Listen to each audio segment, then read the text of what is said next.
तो स्वागत है आपका इस वीडियो में। इस वीडियो में हम समझेंगे श्लोक नंबर 14। हम देखेंगे कि भगवान श्री कृष्ण इस श्लोक में अर्जुन को क्या उपदेश देते हैं। तो चलिए शुरू करते हैं हमारे इस श्लोक को। भगवान श्री कृष्ण अर्जुन को कहते हैं, मात्रा स्पर्शास्तु कौन्तेय शीतोष्ण सुख दुःखदः आगमापायिनो अनित्यास्तां स्थिति क्षव भारत। अब हम इन पदों का अर्थ समझ लेते हैं। सबसे पहले मात्रा स्पर्शास्तु, इसका अर्थ हुआ जो इंद्रियों के विषय हैं, जड़ पदार्थ, हम समझेंगे इनको। ठीक है। आगे हो गया कौन्तेय, तो कौन्तेय तो अर्जुन को कहा गया। शीतोष्ण, शीत और उष्ण, ठंडा और गर्म। ठीक है, लेकिन इसका जो अर्थ है वो थोड़ा सा अलग है, जो हम आगे व्याख्या में समझेंगे। आगे है सुख दुह खदहा, मतलब सुख और दुख। अगली लाइन का पहला पद है आगमा पाइनो, जो आने जाने वाला है। और आगे है अनित्या, जो अनित्य है, यानी कि जो नित्य नहीं है, अनित्य है। और आगे है स्थान स्थिति क्षव, इसका अर्थ होता है सहन करना, उनको सहन करो। आगे है भारत, मतलब अर्जुन को भगवान श्री कृष्ण कह रहे हैं, हे भारतवंशी, हे भारत वंश के उद्धव अर्जुन। तो ये हो गए हमारे पदों के अर्थ। अब हम समझते हैं इसकी व्याख्या को। हमने हमारे पिछले श्लोक में देखा था कि भगवान श्री कृष्ण अर्जुन को देह और देही के बारे में बताते हैं, और उसके बाद अचानक से भगवान श्री कृष्ण अर्जुन को मात्र स्पर्शा कहकर बात बताते हैं इस श्लोक में जो हमने देखा। तो मात्र स्पर्शा कहने का जो तात्पर्य है वो बेसिकली पदार्थ की तरफ है। ठीक है, यानी कि इस प्रकृति की तरफ है, जड़ तत्व जो है। तो ऐसा क्या हो गया अचानक से कि भगवान श्री कृष्ण तो देह और देही की बात कर रहे थे, अचानक से पदार्थ कहाँ पर आ गया यहाँ पे।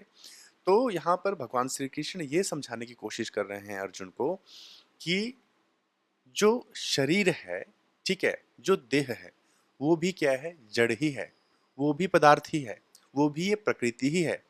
ठीक है, तो इसलिए यहाँ पर देह के साथ साथ में पदार्थ का भी यहाँ पर भगवान श्री कृष्ण ने जिक्र किया, क्योंकि वो बताना चाहते थे कि ये सब एक ही है।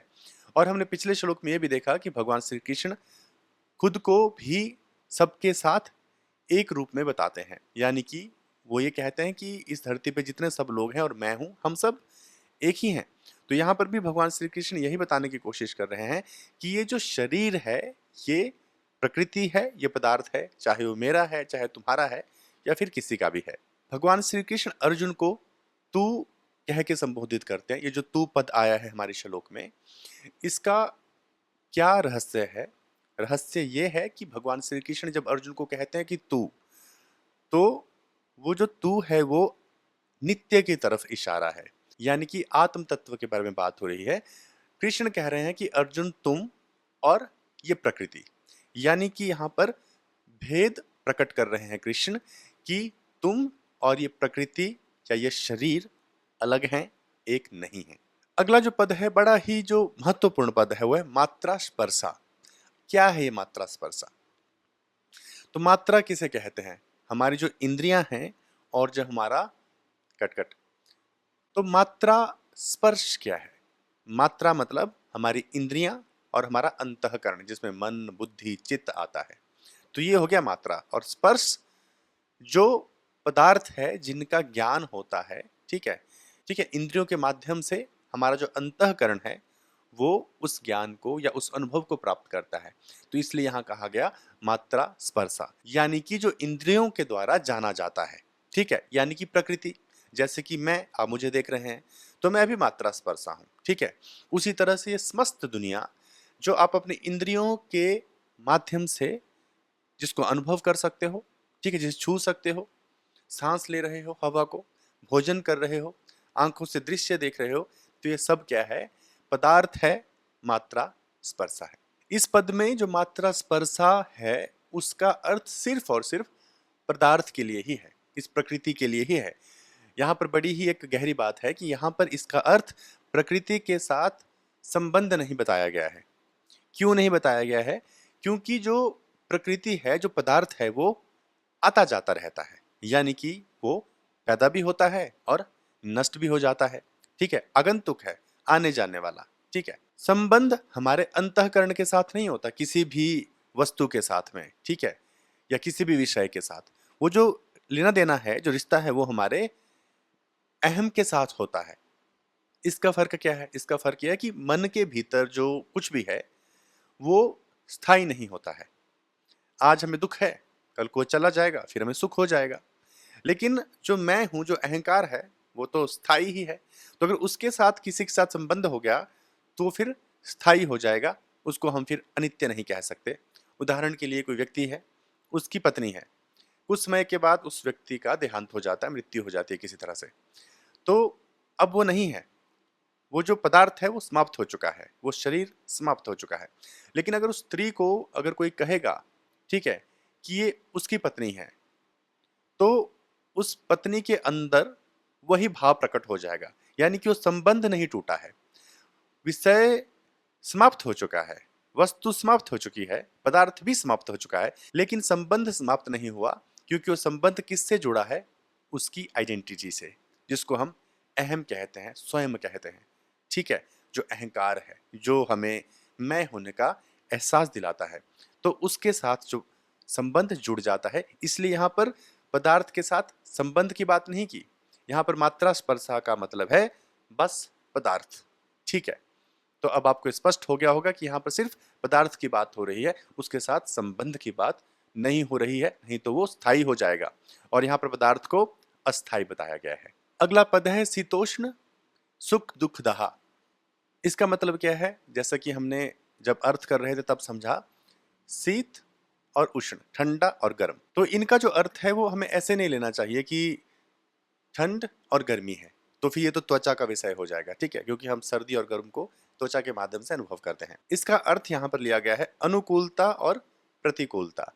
ठीक है, तो अनुकूलता क्या है? अनुकूलता है हमारे हिसाब से जब कोई काम हो जाए या कुछ ऐसी परिस्थितियां सामने आ गई जो हमें फेवर कर रही हैं, हमारा समर्थन कर रही हैं, वो हो गई अनुकूलता।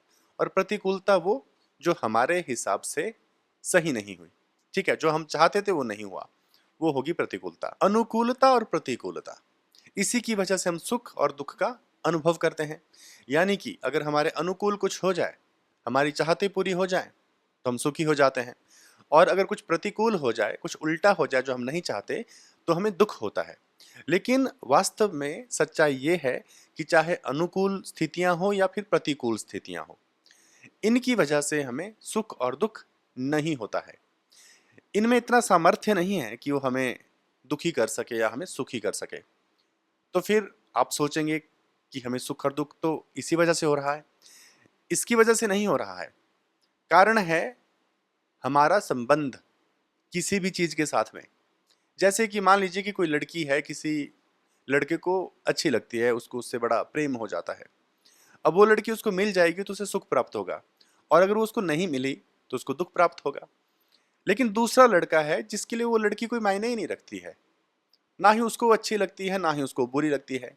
तो अब बताइए भला, वो लड़की मिल जाए तो भी उसको कोई सुख नहीं हो रहा, अगर वो चली गई तो भी उसको दुख नहीं हो रहा। यानी कि अगर हम यहाँ पर देखें, अगर हम पदार्थ की बात करें, तो वो लड़की एक प्रकृति है, एक पदार्थ है, तो उसके मिलने से या ना मिलने से कुछ नहीं हो रहा है। फर्क पड़ा तो संबंध से, किसी ने अपना संबंध उसके साथ मान लिया था, और उसी के कारण अब सुख भी होगा और दुख भी होगा। इसलिए यहाँ पर यह समझाया जा रहा है कि अनुकूलता और प्रतिकूलता हमें सुख और दुख नहीं दे सकती। ये हमारा संबंध है विषयों के साथ, वस्तुओं के साथ, शरीर के साथ, या फिर इस प्रकृति के साथ, जिसकी वजह से हमें दुख या सुख होता है। अगला जो पद है वो है आगमा पाइनः। इसका अर्थ हुआ जो आता जाता रहता है, जो स्थिर नहीं रहता है, जो भी लगातार परिवर्तनशील है। यानी कि ये प्रकृति परिवर्तनशील है, ये बदलती रहती है। यही तो भगवान श्री कृष्ण अर्जुन को समझा रहे हैं इस श्लोक में। ठीक है, तो इसका जो अर्थ है वो यही है, जो आता जाता रहेगा, जो नित्य नहीं है, मतलब अनित्य है। अगला जो पद है वो है अनित्या। तो अनित्या का अर्थ वही है जो बदलता रहता है, मतलब जो उत्पत्ति के समय था लेकिन उससे पहले नहीं था। ठीक है, वो अनित्य है, वो बदलता रहेगा। मतलब उत्पत्ति से पहले क्या था? उत्पत्ति से पहले तो एक ही तत्व था, जिसको हम आत्म तत्व कहते हैं। तो जो जन्म के समय था, उससे पहले नहीं था, यानी कि जिसका जन्म हुआ उसकी मृत्यु भी हो जाएगी और वो हमेशा बदलता रहेगा, इसलिए उसको कहा गया अनित्य। सीधा सा समझ लो, जो पैदा हुआ है वो स्थायी नहीं है, वो अस्थाई है। जैसे हमारा ये शरीर पैदा हुआ, ये प्रकृति पैदा हुई, ये सारी अनित्य है, ये नित्य नहीं है। और दूसरी बड़ी बात ये कि ये जो पदार्थ है, ये जो प्रकृति है, ये भी नित्य नहीं है और इसको महसूस करने वाली जो हमारी इंद्रियां हैं वो भी नित्य नहीं है और हमारा अंतःकरण भी नित्य नहीं है, हमारा शरीर भी नित्य नहीं है। यानी कि जो प्रकृति है उसका ज्ञान हमें कैसे मिलता है? इंद्रियों के द्वारा ना। हम देख रहे हैं ये प्रकृति है, जिह्वा से टेस्ट कर रहे हैं, भोजन कर रहे हैं, तो हम अपनी सारी इंद्रियों से इस दुनिया को, इस प्रकृति को महसूस करते हैं। तो अगर ये प्रकृति स्थायी नहीं है तो हमारी इंद्रियां भी स्थायी नहीं है, क्योंकि जो स्थायी है उसको अस्थायी इंद्रियों से अनुभव नहीं किया जा सकता है। ये हम आगे भी डिटेल में समझेंगे, क्योंकि भगवान श्री कृष्ण अर्जुन को बहुत ही गूढ़ ज्ञान देने जा रहे हैं। जैसे जैसे प्रकृति में परिवर्तन आता रहता है, वैसे वैसे हमारी इंद्रियों में भी तो परिवर्तन आता रहता है। हमारी आंखें हैं, अच्छे से देख पाती हैं, लेकिन कई बार देखने की जो दृष्टि है वो क्षीण हो जाती है। आप सुबह उठे, बड़े ही ताज़ा महसूस कर रहे थे, दिन भर काम किया, थक गया और रात को आके सो गए और अगले दिन फिर ताज़ा महसूस कर रहे हैं, तो हमारी इंद्रियों पर भी प्रभाव पड़ता रहता है। ये भी परिवर्तनशील है, ये भी स्थायी नहीं रहती है। अगला जो बड़ा ही महत्वपूर्ण पद है वो है सांस्थितिक शब्द। इसका वैसे तो अर्थ ये है कि भगवान श्री कृष्ण कह रहे हैं कि सहन करो, लेकिन क्या सहन करो? अब भगवान श्री कृष्ण ये बता रहे हैं कि देखो, मनुष्य के सामने सुख भी आता है, दुख भी आता है, ठीक है?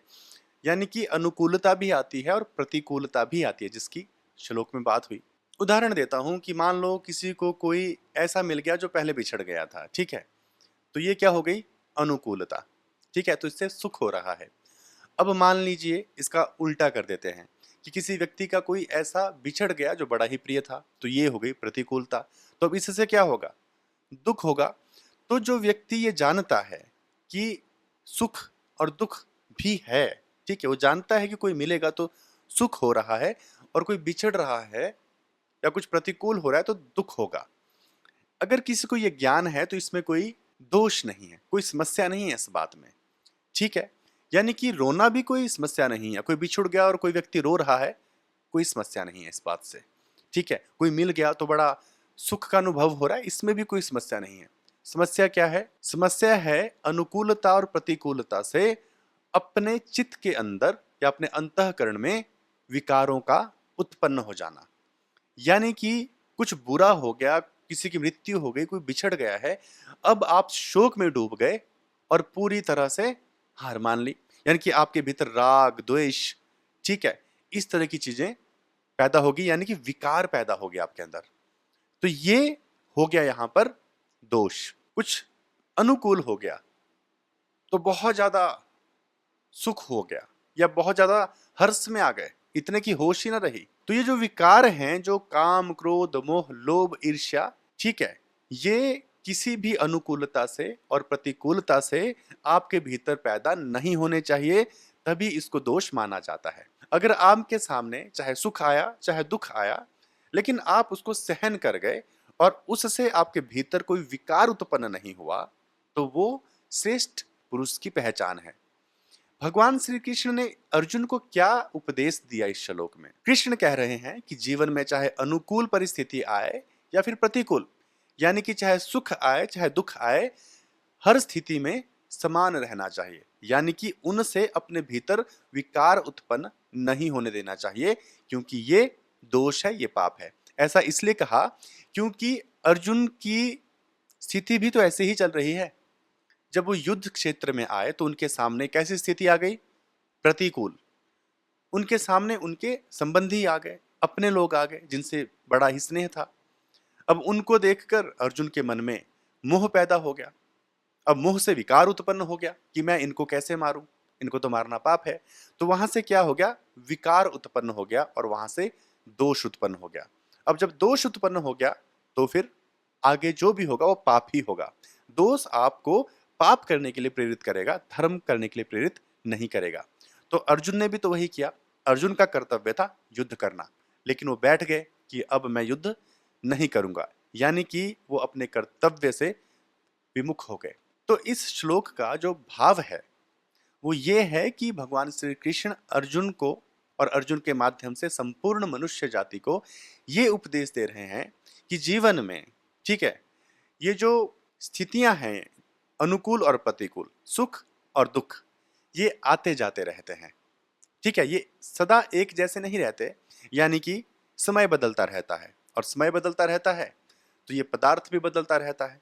ठीक है, तो सुख और दुख भी बदलते रहते हैं, यानी कि आज सुख है तो कल दुख आएगा। तो ये चक्र निरंतर चलता रहता है, और इस चक्र को चलने दो, आप बस इसको सहन करो। सुख आ गया तो भी सह लो, सुख में बुद्धि को भ्रष्ट मत कर दो, विकारों से ग्रस्त मत हो जाओ। और अगर दुख आ गया तो उसको भी सहन कर लो। ऐसा नहीं कि उस दुख में पूरा ही तुम हार कर बैठ गए या पूरी तरह से कुछ ऐसा कर डाला जो तुम्हारे लिए सही नहीं था। और ऐसा कब होगा? जब इन स्थितियों से आप प्रभावित हो गए। प्रभावित नहीं होना है, बस झेल जाओ, सहन कर लो और आगे बढ़ो। तो कृष्ण अर्जुन को कह रहे हैं कि ये जो तुम्हारे सामने भी स्थिति आ गई, इसको सहन करो, इससे विकार उत्पन्न मत होने दो और खड़े होके युद्ध करो। तो हम सब के लिए भी यही संदेश है कि कोई भी स्थिति आ जाए, चाहे सुख की चाहे दुख की, उससे प्रभावित हुए बगैर ही, उसको सहन करते हुए ही आप जीवन में निरंतर आगे बढ़ते रहो। उम्मीद करता हूं ये श्लोक समझ आ गया होगा, क्योंकि इन श्लोकों के जो अर्थ हैं, जो भाव हैं, वो अनंत है, इसलिए वीडियो थोड़ी सी लंबी भी हो जाती है। लेकिन जो संदेश है वो समझना जरूरी है। आजकल सबको झटपट सब कुछ चाहिए, क्योंकि मन यही मांगता है ना। लेकिन हमें मन के हिसाब से नहीं चलना है, फिर तो गीता पढ़ने का सारा जो उद्देश्य ही असफल हो गया। क्योंकि गीता कहते कि मन पे नियंत्रण करो। मन तो कहता है सुबह थोड़ा और सो लेते हैं, आज थोड़ा फास्ट फूड खा लेते हैं, यानी कि जितनी भी गलत चीजें हैं उसकी तरफ मन हमें प्रेरित करता है। तो हमें उस मन की नहीं सुननी है, हमें मन को अपने अधीन करना है, जो अच्छा है वो करना है। इसलिए भले ही वीडियो लंबी हो जाए, लेकिन जो श्लोक का जो अर्थ है उसको तो ठीक से समझाना बड़ा ही जरूरी है। तो उम्मीद करता हूं कि आपको ये श्लोक समझ आ गया होगा। अगर नहीं आया है तो बार बार सुनिए, खुद भी गीता को पढ़िए, अवश्य ही समझ में आ जाएगा। और फिर हम एक एक करके आगे तो बढ़ते ही जा रहे हैं, जिसमें इन्हीं बातों को बार बार दोहराया जाएगा, अलग अलग तरीके से समझाया जाएगा। तो अगर कुछ कमी रह गई है तो भी ये समझ आ जाएगी, और असली समझ तो तब आएगी जब हम अपने जीवन में इन्हें उतारेंगे और स्वयं अनुभव करेंगे। तो मिलते हैं हमारे अगले वीडियो में, अगले श्लोक में। तब तक के लिए आप अपना ख्याल रखिए।